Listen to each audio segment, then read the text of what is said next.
So what's left now is, let's talk about the ascending aorta. So the ascending aorta, it gives off branches that turn into the coronary arteries, and these supply the heart itself. So the heart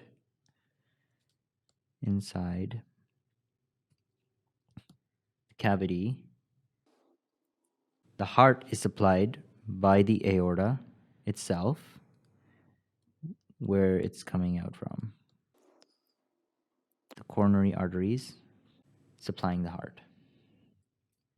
So we're not going to get into a whole lot of detail here about how the coronary arteries supply the heart. For that, you'll need to watch the lecture on the blood supply of the heart, or under the lectures of the heart.